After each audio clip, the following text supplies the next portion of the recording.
in high school, I used to really watch monologues from like the ESPYs or the Emmys or the Oscars or whatever. And like Ricky Gervais was like, I don't know why they keep asking me back. He's like, people just get mad and they keep asking me back. And he also like, because he's British, like, and their drinking culture. Oh, he's always holding like a drink. He always has a drink, and he's like progressively more and more drunk as like the show goes on. I don't care. I don't care. Like he was saying something about, I can't remember. I was watching one. He was like talking shit about Tom Hanks or somebody. He's just, I don't care. I don't care. Like it's funny. And then he's sipping his fucking scotch, like more power to him. Like Guinness or whatever. Or whatever he's drinking. Or maybe he's holding a beer. I don't know. He's got some libation. I think he drinks from a cup of smugness, you know. Just pure smugness. Hey, Victoria. Hey, Chelsea. Do you know what I could use? I don't know. What? A breath of fresh movie. What? Oh, snap. Oh, snap. It's starting. Have we been recording this entire time?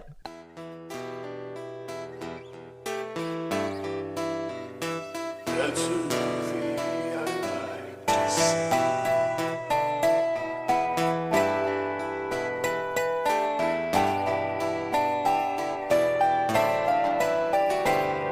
A Breath of Fresh Movie is a podcast where I, Chelsea Pope, and me, Victoria Harley, and our guest today.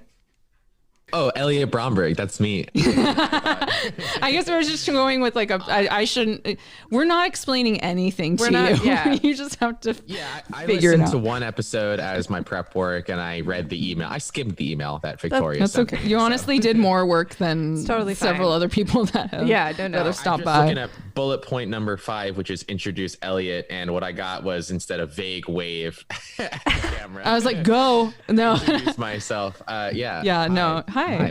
My name's Elliot Bromberg. Thanks for having me on. I'm excited to talk about some movies. That is exactly what we have. That's exactly what we're doing. That's what we do every week. We talk about a movie that Victoria and myself have not seen, and in this case, also Elliot, who is our special guest today. So thanks, welcome. dude, for hopping in. Welcome, Elliot. Thanks. And just to slate this week's episode, we watched the 1999 Jim Jarmusch film Ghost Dog: Way of the Samurai. Oh way. It was out there. Yeah. I liked the movie. I should say I watched the movie the night after getting my COVID booster shot. So I was a little bit in like kind of like a haze, like a post. Do you think that like, helped? tiredness. Like, do you think like that eased you into it? I think it helped me watch the movie in terms of like, I was so tired. I like wasn't even like, on my phone or anything. Yeah. Right. And I also think I liked the movie. Okay. Sure. First overall enjoyed the movie, but I think it also made me like realize how weird parts of the movie were in terms of how slow paced the movie was. Yeah. There was a lot of just not weird, but just like interesting like camera angles and stuff. And 35 minutes into the movie, I was like, Forrest Whitaker has not said a single word. He does not talk. I got so far and I was like, I had to stop and I had to look it up. Had he not blown up yet? I was like, did people not know who he was? And I was like, no, he'd been acting for a little while. Like this. I was like wondering if they just cast him as just like a body. I wasn't even sure if he was going to talk the entire movie. Yeah, if he was just gonna be a silent character. His first line was he was talking to a dog. Good call. I didn't notice that is an interesting detail, actually. That is, yeah. He's very they go out of their way to show that he's connected with animals and nature, and he's a very earthly being. For anyone who hasn't seen this film, Ghost Dog follows the character Ghost Dog. That is Forrest Whitaker. Or Ghost. He is a contract killer, but he's also this master of his trade, and he follows the rigid code, the samurai code. The only thing people really need to know is that in this spirit of the samurai culture, our main character has pledged his loyalty, his fealty, whatever. He's a retainer to this sort of kind of small time mobster who saved his life because our main character was in a street fight, almost beaten to death. This guy stepped in and blew their heads away. He just goes, boom. Yeah, so it's a weird moral. An interesting weird moral. And then eventually this person, Ghost Dog, comes back to him and sort of says, "Hey, I owe you my life." So and begins this sort of series of contract kills. And that's, eventually he kills somebody, and then the mob turns around and says, "Okay, well, we have to kill him for killing a made man," which I didn't understand that at all, by the way. That seemed very messy. My understanding, I was like, okay, so first of all, the mafia in this town, I don't know what city or state this is supposed to take place in. I imagine it's totally not specific. It's deliberately non-specific. Yeah, exactly. Vaguely, like not New York, but like New Jersey, like just outside of. I thought it was like the Hey Arnold town. It was actually filmed in New Jersey, so that's accurate. Yeah. I could tell because it looked like a dump. What I gathered from is he'd been doing contract kills, and so there's like the guy, whoever like the head of this like local mafia is, someone who is a made man is sleeping with his daughter. Yes. And so they're like, well, this guy, we got to kill him because he's sleeping with his daughter. So they send the hitman to kill him, and Ghost Dog kills the guy, but he gets there, the daughter's there, and he leaves her alive because, he only kills people who he has orders to kill. And then that is a problem. I know. Because there's a witness, but the witness is the mob boss's daughter. Like, who's she gonna say anything to? And the mob boss is the one who ordered the hit. And so what I didn't understand, I was like, is the guy sleeping with his daughter like a made man from a bigger crime family? And like, that's why it's not okay? I don't know. I'm with you. I got very confused about all the lines of loyalty there. Like, it was very muddy. And I think the mob bosses were confused because, to be honest, this takes place in 1999, and these are the oldest mobsters I have ever seen. They were so bumbling, dumb. And I think that was the idea. Like, I think it was like a cartoon Sopranos. You're correct. I mean, and that's the thing. It's like you're supposed to, I think, see them as this bumbling, because in contrast, right, Ghost is so elevated and they're really going out of their way to make him look real good. To me, it felt like a foil thing, like they were just trying to show the difference. But I kind of found this sort of like fake Scorsese-ness very. I think it was supposed to be parody, but it just felt bad.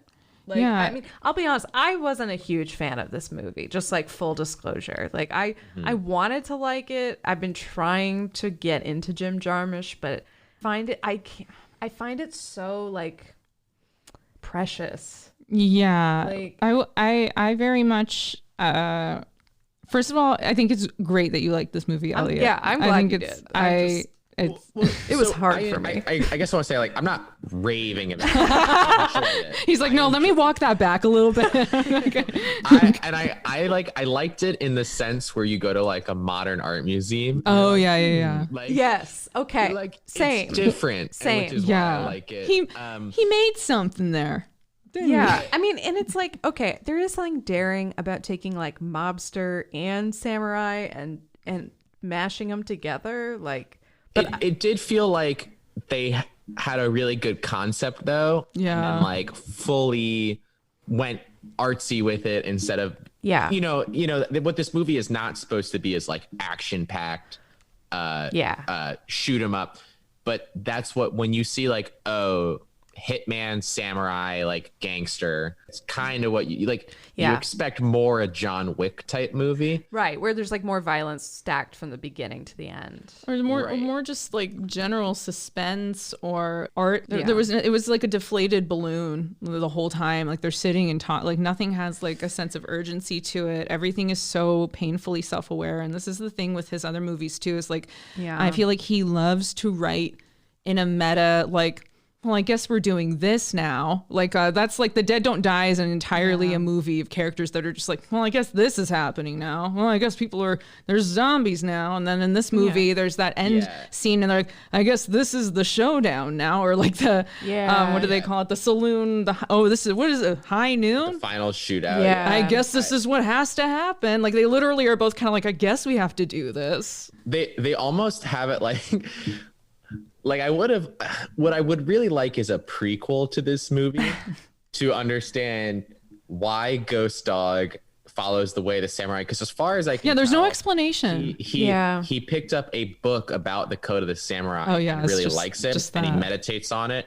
But they have a little montage at some point where he is actually training with a samurai sword. Yeah. And he doesn't use it once during the entire movie. I also like, is that just from in his head? I don't know. I also thought that scene was very well. He takes his gun also, like every time he holsters his gun, he swirls it around like it's very silly. I'm sorry, I thought that was so ridiculous. I felt like it's a very elementary way to. I was like, no one would do that. Like it was so very silly. I was so upset by that. I'm glad you brought that up. God, what else bothered me? I want to talk about how that this movie is so slow, but it seems as though it's because they're going to build into something bigger. But then, and this isn't even the climax of the movie, he just goes into that mansion and just boom, boom, boom, boom, boom, boom, boom, just like it's nothing, and it doesn't even seem like he's like that trying very hard. He's not even trying. Like they're just that bad at their jobs. This full house of armed mobsters are this stupid that this one guy could just walk through and shoot him. No, I completely agree. I think like it has no tension or suspense because at no point am I worried about Ghost Dog's safety. Yeah, I'm like, no, he's fine. He'll be fine. I felt more tension watching the Key and Peele sketch where Keegan is walking through that mobster's pool house area, cracking everyone's necks, and like it's that 90s action show. I love. I know exactly. Eagle Strike 3. Yeah, and then he gets the girl, he accidentally, and then he has to just kind of back away through the whole thing. And I felt like Ghost Dog was like that scene was like a bad version of that, like that same idea of just like this one guy just very silly, just easily gets to the mobster. There's no like that comedy sketch had more tension. Than this scene that's supposed to be a high stakes. They're coming after him, and it's like, no, they just want. And then after that happens, then it's like, no, but then now the guy he's been protecting has to, and that's all. So it's all bound up in this like the samurai code, this stuff, and I think, but we don't know why he's a samurai. Like exactly, like he gets saved. They were like 3 years earlier. He gets saved in a street fight, and you're like, okay, was he a samurai then? Did he become a samurai after? It's like there was some amount of time that passed between the moment that guy saves his life and the moment he shows back up on that guy's doorstep, makes this commitment. So it must have happened somewhere in there. But even just kind of like... I don't know if there was, though, because I think the old guy was like, I pay him every fall. Yeah. And he was like, he's contracted for us, if they implied like he's done 5 or 6 jobs for them cleanly. And they met 3 years ago. I mean, I don't know. I guess I don't know what the turnaround time between jobs is. I know. I mean, I don't know what the gig economy is. I know. For that specific line of work. That's do you have to hustle a lot as a hitman, you think? Do you have to go out there? I mean, it's a gig economy. That's part of the gig economy is being a hitman. I mean, follow at Guns for Hire on Instagram. Yeah, exactly. That's what it is. Ghost. It's like TaskRabbit, but for hits. It's such a you book from gig to gig.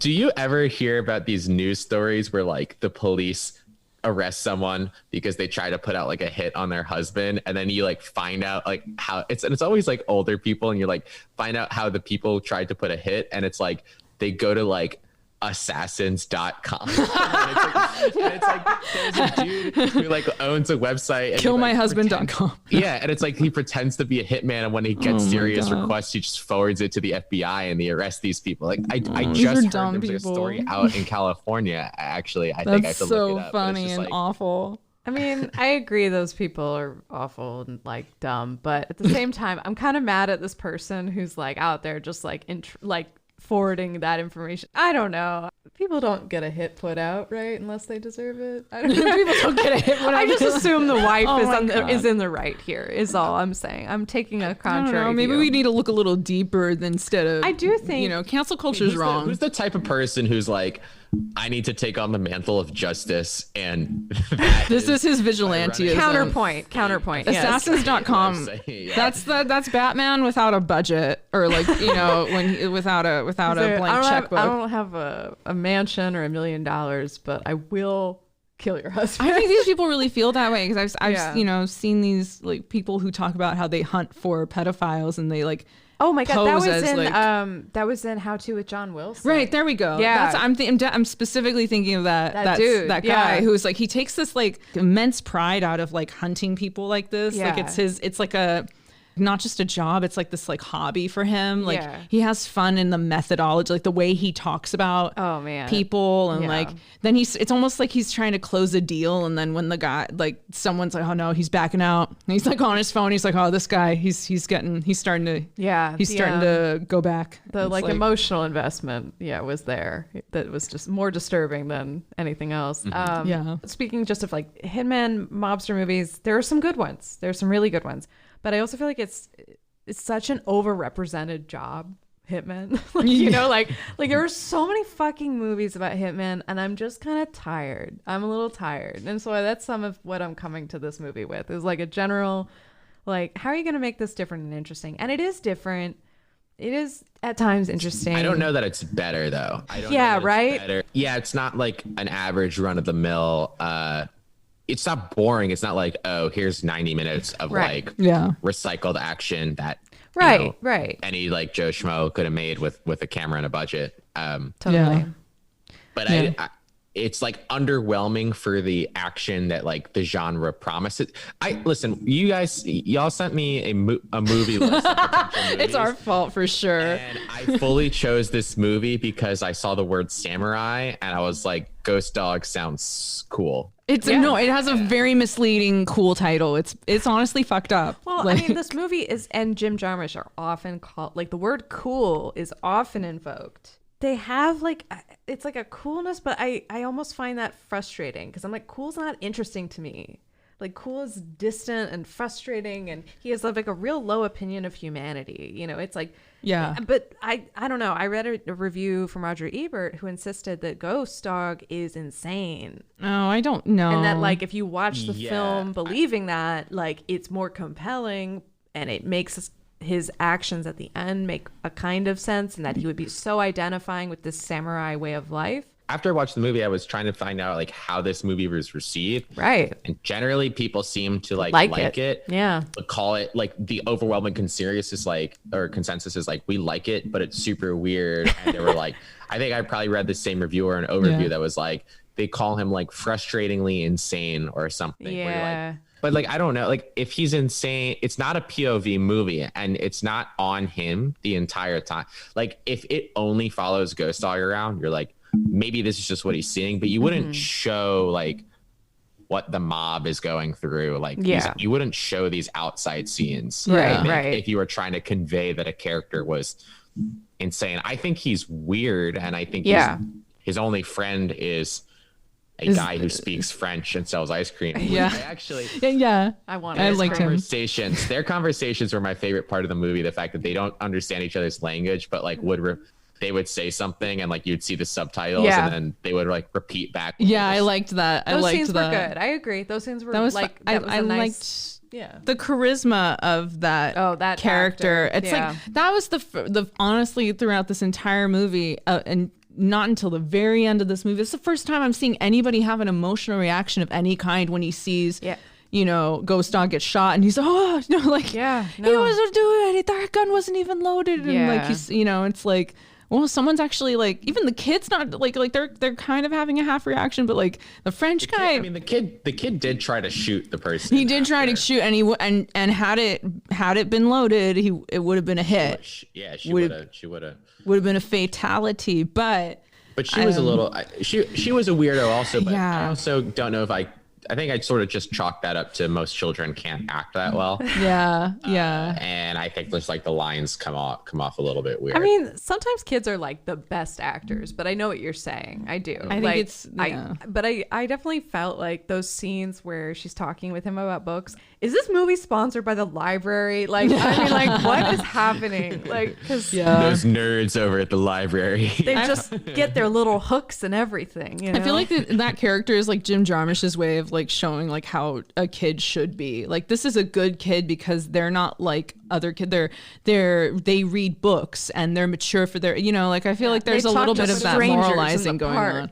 I don't know, the way that it's like he's putting the whole samurai lifestyle on a pedestal, or he's talking about he's glorifying this character, and then the girl is going to take the mantle. It's implied, at least in her being in that book. I was upset by that. I was like, so you're going to have her like end in this weird death sort of way. Like, I didn't like that. Yeah, it was messed up. Because then also too, it's like simultaneously he's like, by that ending, it's coming off like he's glorifying that way of life, when actually at the same time throughout this movie it's talking about, oh, it's the old ways are well, we're just a couple of old guys. This is what we maybe sometimes the old ways are better though. But it's like, no, you shot. Like, I don't know, I just was like, you get beaten over the head with a message in these movies, and it just, I don't need it.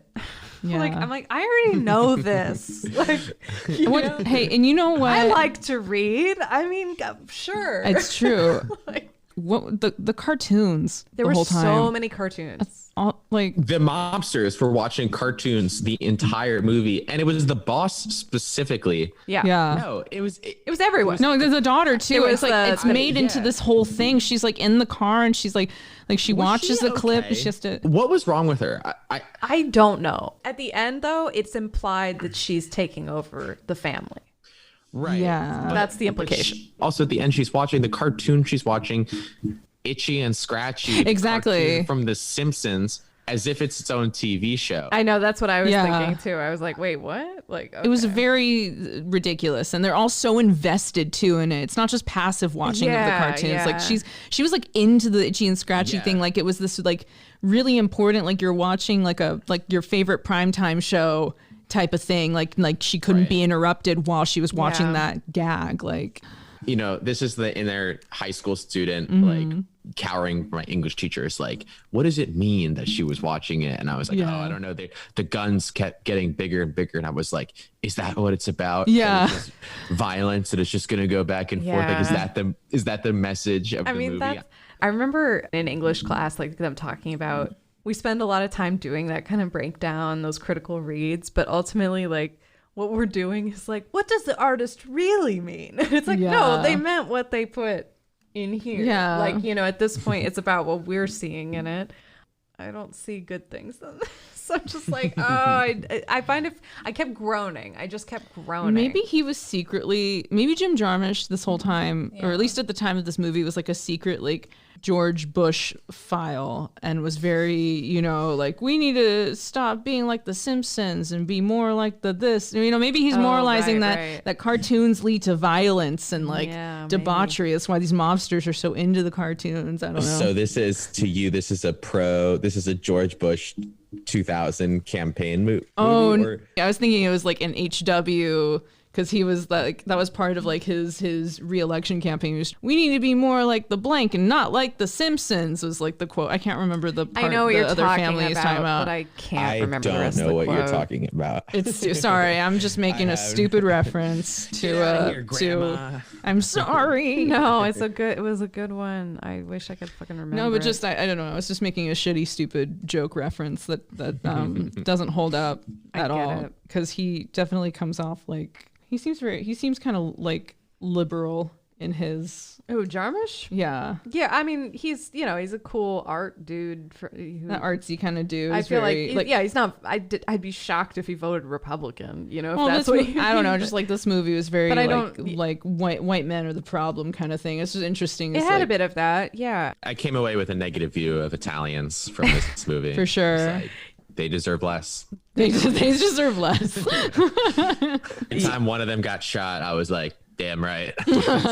Honestly, that's my America. Fucked up, Elliot, but now I know why you liked this movie. This got to you quickly. No. See, this is the kind of thing we were talking about that we're gonna have to edit out. This stays in.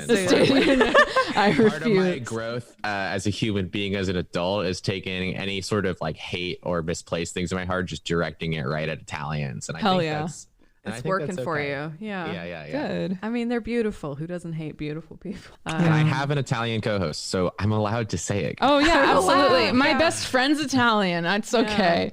Yeah. Cough. Good stuff. What did we think of the text on screen? You know, the lessons. Yeah. I didn't understand a lot of them. It was a lot to take in, and they disappeared. I'm like, wait, I'm not done reading that. Yeah. Yeah, well, Victoria is notoriously a slow reader. Yeah, it's true. That was her gripe. It's not the content. It was just going too fast. I'm like, come back. I had to pause. Yeah. I think they were real. I don't know if like the book he was reading was a real book. It is. My understanding was that those were like real passages from the book. And some of them I understood, and some of them I didn't, where I was just like, this is gobbledygook. This is like a nonsense sentence. Mm-hmm. Yeah. I think they would have been more compelling if it felt like they were relevant to the movie. Mm-hmm. Like if it was used to break up the movie into, say, like chapters. I mean, I think it was. I think they would.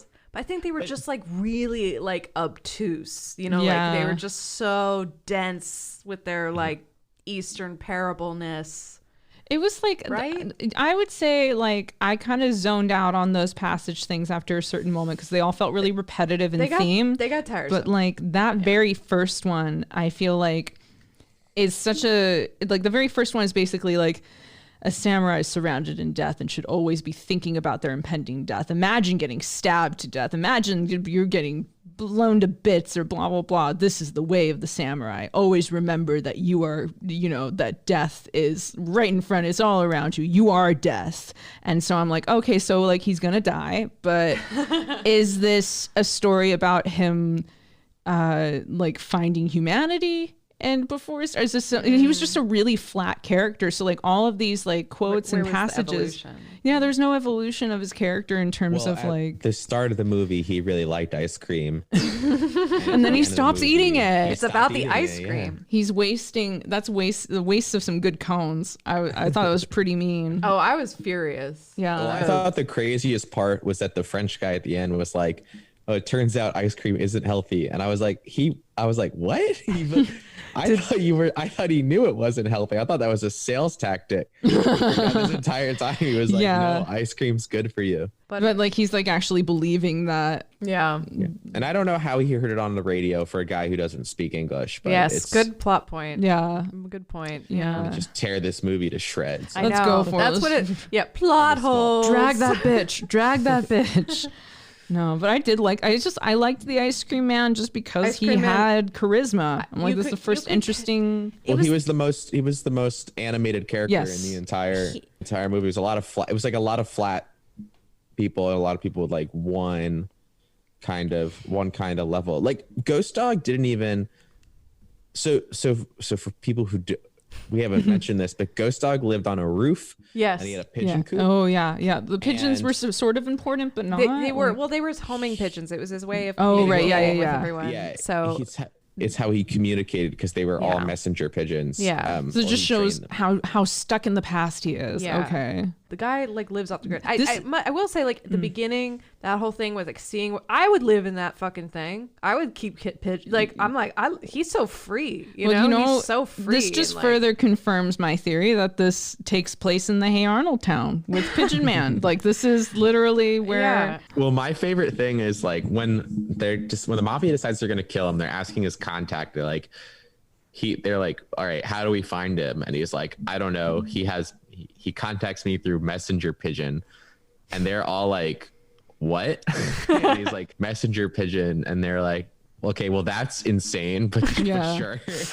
Yeah. Like there are like 3 scenes. There are like 3 different scenes of these mob bosses going up to the wrong pigeon coops and like accosting people and shooting some of them. Yeah. The idea that this small town mob boss I don't know, it seemed like there were 12 total guys in this mafia. going door to door following pigeons, just figuring out like, I mean, it seems like it's a small town, and the amount of strange men living on roofs by themselves per capita with pigeons was high. Insane. Exactly. There was a serious pigeon problem in this town. I really like that stood out to you. You're like, what is the census figures on this town? Yeah. I mean, like, it just can't be that many. Like, it just can't be that many. Like, how much refuse could they be living off of? That's like, so funny. God, Yeah. I didn't think about that at all. no, it's cartoonish. So They show so many scenes of these mob guys going to the wrong pigeon place. Yeah. And then they don't show them finding his place. No. But they do show all of his pigeons dead. Like, they massacre Except his one. pigeons. Except one. And he then like starts like, loading up, gearing up and stuff to go on his rampage. But he doesn't have like any sort of like emotional reaction to his pigeons dying. Like, not even like a silent tear, not like a clenched fist. It's just kind of like okay, I'm gonna kill all of them now. Yeah, it's like the seems relationship wasn't special. Like, still, like it was like it's a measured and reasonable reaction to finding all your pigeons dead. Okay, I'll just kill everybody. yeah. That's okay. I know how to solve this. This movie takes a lot of influence from a movie called Les Samurai, which was a French film from the 60s. The samurais in French. Yes. Very good. Very good. Yes. Très bien. Très bien. Oui, oui. Merci beaucoup. Ew. Look at us. Honors French in 11th grade. Okay. Well, you definitely know more than I do. Get recommended for AP because I didn't do my homework. Oh, well, that's very French. So, to go and live your language. Yeah. Anyway, this film by Jean-Pierre Melville, who's great director, worth checking out. He made this film that is so similar. I mean, this film came out in the 60s, of course, and so it precedes Ghost Dog, but it follows a contract killer named Jeff. A mime. A mime, yes. It follows a Jeff Costello, who's a contract killer who lives in a very similar manner, like very solitude. He doesn't talk to people. He keeps a bird, and the bird is not so much a communicative tool, but it is like this symbol of like freedom. And birds are figuring heavily in this movie. So I think symbolism is a big thing with Jarmusch. But in Les Samurai, he also like has these special keys so he can like open any car he wants, just like the guy in this has this like magic box that just it has like an electronic, it's like a frequency beeper, which I actually don't know that's actually that far-fetched. Okay, so that might not be crazy, but I found it a little easy. I mean, it's fantastical, but I also am like, I think people can do that because every like 3 years you see like on a local news story, you're like, how easy is it to hack a car? Criminals can hack your cars and send you, which is like a very diabolical. Sorry, I got us completely off track. No.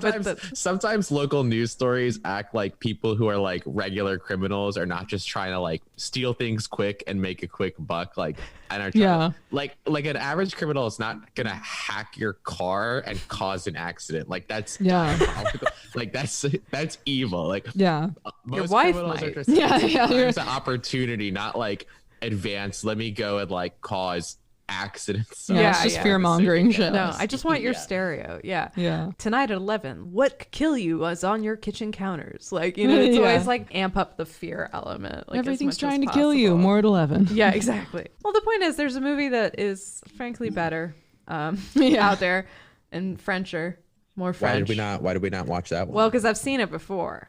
And that's one of the rules. It's not. She's the canker sore for this one because I've seen not that many movies, but she's seen a fuck ton of movies. And I don't care who knows it. It's an actual problem. If you've seen a lot of movies, this makes this like a tough podcast because if you've gone through all the good ones, it seems like you're going to leave yourself with nothing but disappointment. Well, you would think that, but we have watched some really good movies. We actually have watched some really great hidden gems, or like there's also obvious things that we've watched in the past that like or things that are like known in mainstream culture that we just kind of skipped over for whatever reason, like Network missed. Network is a big like seminal type movie that neither of us just happened to have seen. And I mean the real fact is like there's so many good movies in the world, like so or many. like Patton too. Patton's like a extremely well known movie that we just both never wanted to fuck with. It never came up. Now it's one of her favorite actors. George C. Scott. Well, I already love George C. Scott, but even more so now. But to your point, Elliot, I mean, it's like it is an interesting challenge. I think what's nice is that we're not doing like, Citizen Kane or big, like, I think there's like a tendency to go for like these really big, obvious things. And we're kind of forced to go into these weird alleys. And I'm enjoying it. Anyway, we've gotten away from our topic today a little bit. We needed to talk. We had to go a little existential about why we are. I appreciated it. It's good. We never get a chance to reflect. No, these are definitely the questions to be asking. Good on you, Elliot, for pushing us. Yeah. Oh, you're very welcome. Yeah. That's what I try to do. It's my kind of responsibility. Well, I mean, as a this might / comedian / free thinker. Killing it. A free thinker. Free thinker. That's provocateur. That's how I should have introduced you at the beginning. Yeah, exactly. Oh yeah, exactly. yeah. Should have led with some of that. But well, we can. We can do it at the end. Yeah. Splice and dice. Too much text on screen. I wrote that down. Felt like a graphic novel. I wrote that down.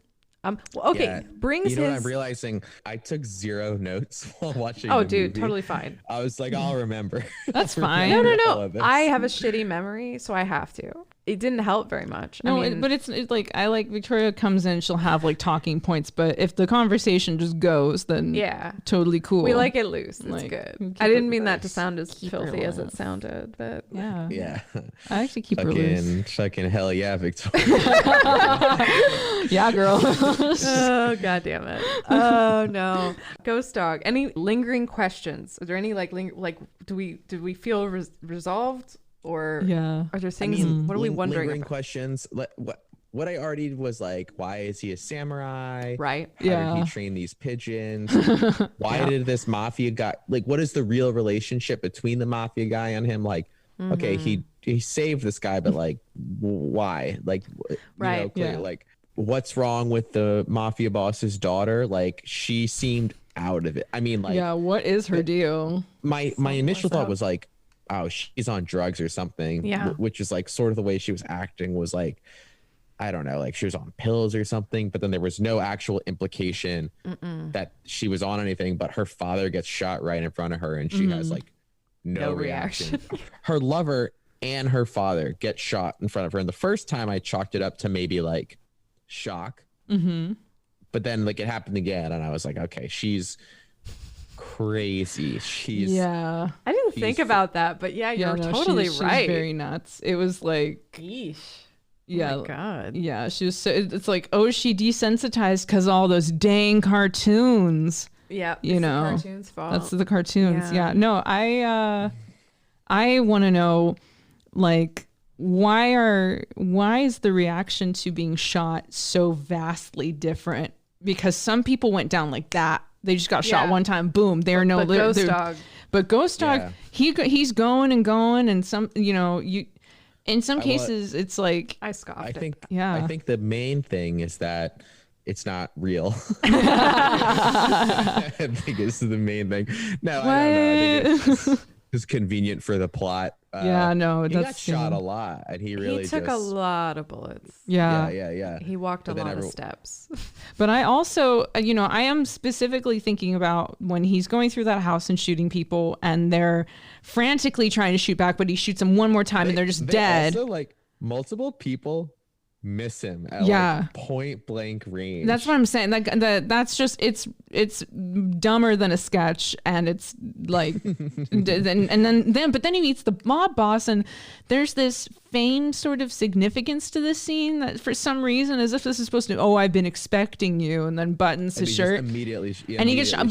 And then when he gets shot, he just kind of gently sits down and then goes, like, it's just like as if there's something noble or most formal. Gentle assassination I've ever seen. I think some of that has to do, I keep thinking a lot of this stuff comes back to like this samurai guide to living, or guide to dying. Was the mob boss a samurai? No, but they are merchants of death, and even though they're inept, I think like there's this weird, at least in Ghost, I don't know, we don't know what's going on in Ghost Dog's head, but like I think he sees them as like from similar backgrounds. It's just they're less disciplined, and there's like a weird kinship of the honor of like this profession, again being like a merchant of death. It's like whether you're the hitman or just somebody in the mob who's threatening, and the whole organization is that, right? This merchants of fear. Sure. Yeah, it wasn't strong enough for me. And then Ghost Dog's relationship with this what he keeps calling his master, and that he is his retainer.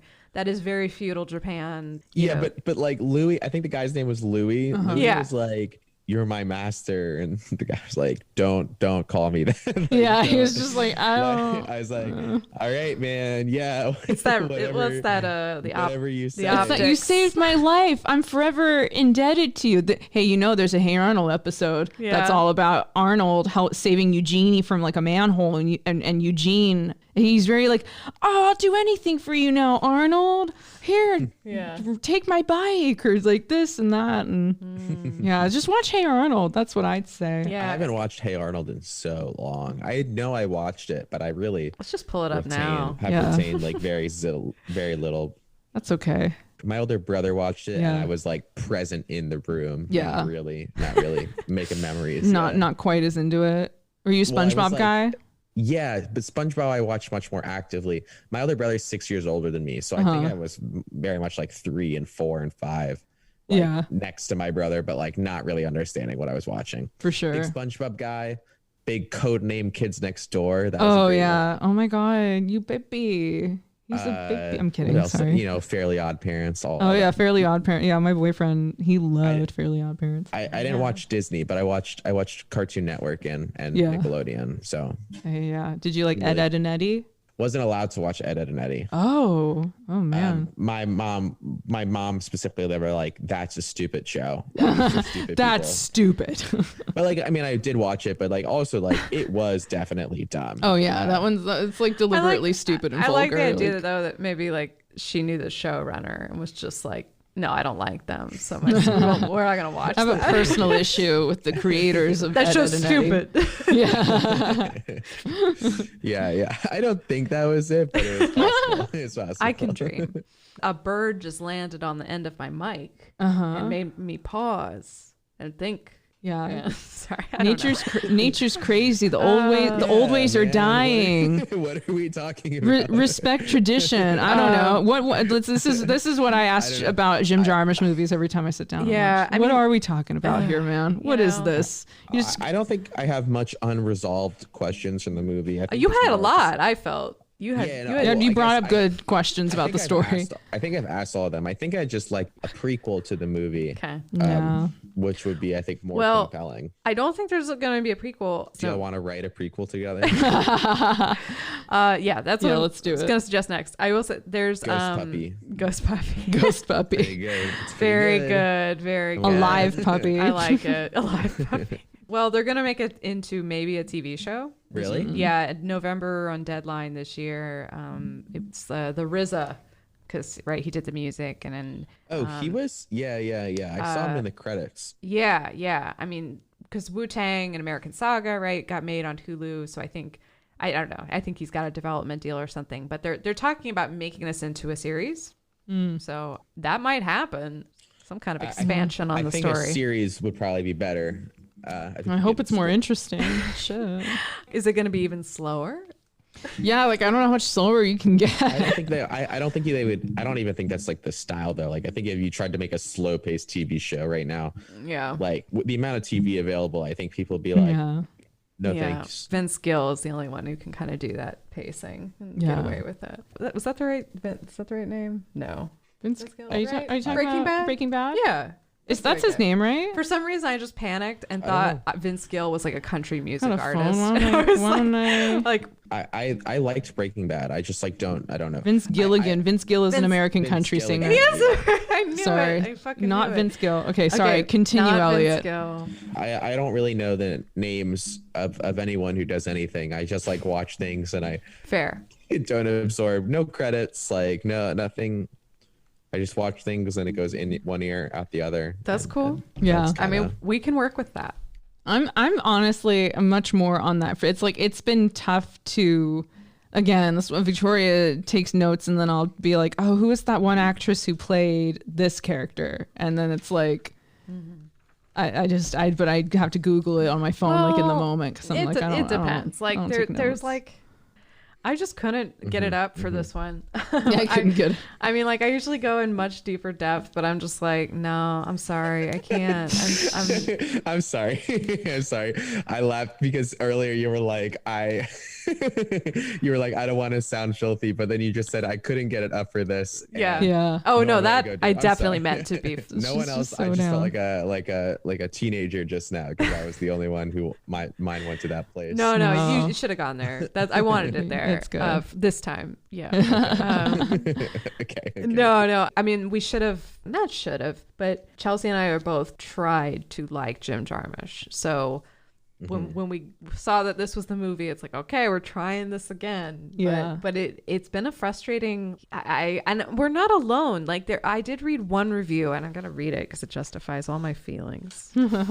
All right, for each viewer who revels in the artistry of his slow, disjunctive scenes, his carefully composed frames, and his penchant for symbolism, there is another who sees only artiness. And that's artiness. That's me. Artiness. I think it's too arty. Every time you watch this stuff, it's artiness. And I'm wearing a turtleneck as I say that. Yeah. Yeah. Yeah, no, I think that holds up. Yeah, like, like I said at the beginning, like it's like going to a modern art museum and you're like, okay, like I guess I see like why it's arty, but sometimes it's just like relax. Yeah. Just like chill with yourself for. Yeah. Like, I don't know. I don't think like just because we're in the modern era that like things have to be weird to be good, but some people like that's I think some of that it's like, oh, there's so much stuff out there now that the only way to stick out is to be weird. Yeah. And so if I make like a really like stilted weird movie with it's like so slow for like an hour and 15 minutes and then the mansion happens. Yeah. And then you're like, okay, great, movie over. And then the movie's not over for another it's still 25 going. minutes. That wasn't even the climax. It was just a ridiculous fucking shoot 'em up. And then right after he just like goes and he kills two rednecks. Like, oh God. Yeah, I forgot about that. It was like they killed a bear, and I think the reason they did it is like because the French guy at the beginning of the movie was like, Ghost Dog reminds me of a bear, and then he sees a dead bear, and I guess that's the symbolism that he's gonna die soon. But I was like, those guys were definitely dicks. Like they're like he's like, I didn't think an endangered animal because they were like we killed it because there's not a lot of them. Yeah. And then they were like super racist. Yeah, it's fucked up. Yeah, there's a lot of racist shit. But that like accelerated quickly. Yeah. Like that I liked the social critique of like the first death scene where he breaks in and the guy's like, oh, you want my Rolex or something? Like he assumes it's a cheap mugging. He doesn't assume that like, oh, this is my maker. Yeah. Like I'm meeting right now. I liked that. I thought that was actually kind of subtle and good. One more question. During the climax when he kills Sonny, how did he know that pipe was a direct line up to a bathroom that I can only presume was on the second floor of the house from the garage? Yeah, that was a little messy. That bullet went in a straight line up 40 feet. Yeah. Yeah. Yeah. Clown shit.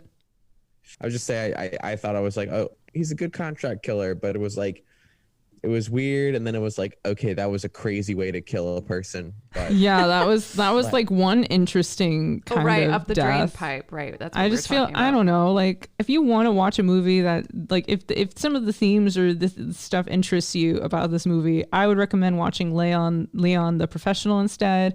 I'd recommend Drive instead. I'd recommend The Departed instead, and I'd recommend Hey Arnold instead.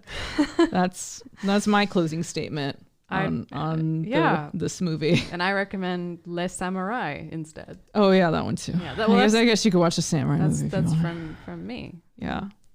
To you. Elliot, where can people find you, follow you, all that good shit? Oh, well, okay. Yeah. Well, I live in Washington, D.C., and my exact address is... Just kidding. Well, if you're in the Washington, D.C. area, you can see me do stand-up comedy. You can follow me on Instagram at Elliot_Bromberg or on Twitter at Elliot with 1 T. I need to consolidate my social media handles because I need to do that for my brand. I hear you. I hear you. But you can catch me most of the time in Washington, D.C. if I'm not on the road.